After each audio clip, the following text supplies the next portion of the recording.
আচ্ছা, কখনো কি এরকম মনে হয়েছে একসময় প্রতিদিন যাদের সাথে প্রচুর প্রচুর কথা বলতেন, যাদের মতামত একসময় খুব গুরুত্বপূর্ণ ছিল, আজ তাদের উপস্থিতি আপনাকে আর ছুঁয়ে যায় না? অনেকে ভাবে আমি কি খারাপ হয়ে যাচ্ছি, বা আমি কি মানুষ ভুলে যাচ্ছি? আসলে না। মানুষ যখন মানসিকভাবে বেড়ে ওঠে, তার মস্তিষ্ক বিবর্তিত হয়। এটা প্রকৃতির নিয়ম, যাকে বলে এভলিউশনারি গ্রোথ অফ আইডেন্টিটি। মনস্তত্ত্বে একটা শব্দ আছে, ভ্যালু ডিসপ্লেসমেন্ট। যখন আপনার মূল্যবোধ বদলে যায়, মস্তিষ্ক নিজে থেকেই পুরনো চিন্তা, সম্পর্ক, অভ্যাস থেকে নীরবে সরে আসে। তখন কোনো ঝগড়া হয় না, কোনো বিদায় হয় না, শুধু আগ্রহটা হারিয়ে যায়।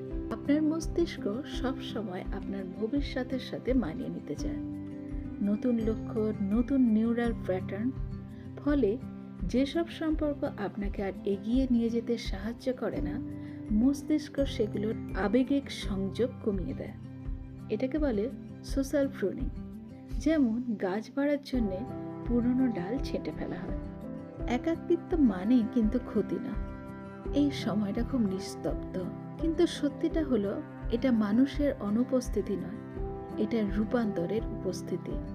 আপনার নার্ভাস সিস্টেম পরিচিতির অভ্যাসে বাঁধা, নতুনত্ব তাই একটু একা লাগছে।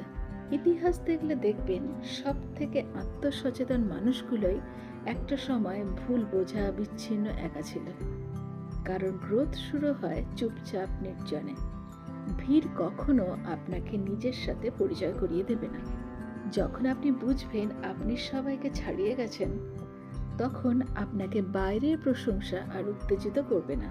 অন্যের সাথে তুলনা আপনার মন নিয়ন্ত্রিত করবে না।